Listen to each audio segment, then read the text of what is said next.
The night after the school incident, I sat in my study with the children's photos spread before me. Birth. First steps. First day at school. Candles blown out on birthdays. Laughter frozen in frames. They were pieces of a life I had built for them without their mother. And yet, I couldn't stop thinking about Lily. It was time to make her see. Not force her, but pull her in. To let her question herself. To make her wonder if she could walk away when she saw what she had missed. I kept the photos in my pocket the next day. An excuse for a meeting was easy: we should talk. It sounded casual, but the truth was I needed her to feel it. To feel the bond already existing between her and the twins, whether she admitted it or not. When she arrived at the CFA, I didn't greet her with warmth. I let silence linger. Then I slid a photo across the table without explanation. She glanced at it, brow furrowed. It was Mia blowing out candles on her 6th birthday. Her smile was wide, radiant. Beside her, Oliver's eyes sparkled with joy, his small hands holding a colorful balloon. Around them were the chaos of wrapping paper and laughter frozen in time. "That's your children?" she asked softly. I nodded. "Our children." The words felt heavy on my tongue, deliberate. I watched her closely. She looked away, but her fingers lingered on the edge of the photo.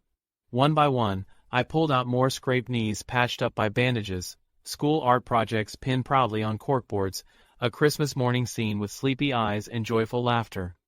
Each one was a quiet plea. Each one a truth I wanted her to see. She stayed silent, but I could read her in the way her breathing slowed, the way her eyes softened. There was curiosity now. A flicker of something unspoken. I leaned forward. "You didn't meet them after birth. But I know you wonder. You can't help it." She looked up at me sharply. "And if I do? What then?" "Then," I said quietly, "you see what they are. What they mean. And what you mean to them. And you decide whether to walk away or come closer." She didn't answer. But I knew. I had planted the seed. Because this wasn't about business. It never was. This was about them. And I would go to any lengths to protect them. Even if it meant breaking her walls. I sat in my studio long after Ethan had left. The photo of the twins' 6th birthday lay in my hand like a secret I wasn't meant to know. Mia's laughter, frozen in time. Oliver's eyes so full of life. And yet so far away from me. I couldn't deny it.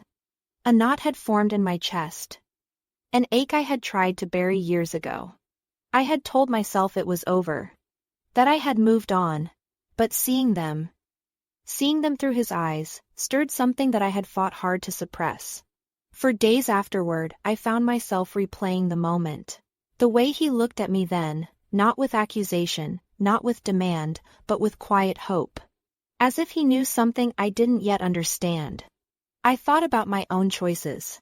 The humiliation I had endured when I was pregnant. How my father cut me off completely. How my mother and sister whispered behind my back, branding me reckless and shameful. How they refused to understand that my decision had not been born of carelessness, but of necessity. That I wanted freedom. That I wanted control over my life and my dreams. And still, I remembered the moments of silence during my pregnancy. When I would sit in the dark and think about them, the children growing inside me. How my friend had been my refuge, how I had worked endlessly to build my interior design business, so I could stand alone. How I had carried them, protected them, and loved them quietly. The memory of the day they were taken away was etched into me forever. The way Ethan had looked, not with anger, but with something almost sacred, when they were placed into his arms. The hush that followed. The last glimpse I had of them as they disappeared from my life. And I had buried it. Buried them. Buried myself. But that night in the cafe, the image of them, alive, laughing, living, had broken through my carefully constructed walls. I wanted to know them. I wanted to see them. To touch them. To hear their voices. But part of me recoiled.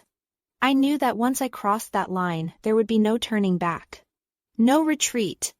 It would be a path that led to nowhere, or worse, to everything I wasn't ready for. So I told myself no. I would not let curiosity become a chain. I would not let longing become regret. I would let them be. And yet, as I stared at my designs that night, My heart whispered something I refused to answer. Maybe some part of me never truly let them go.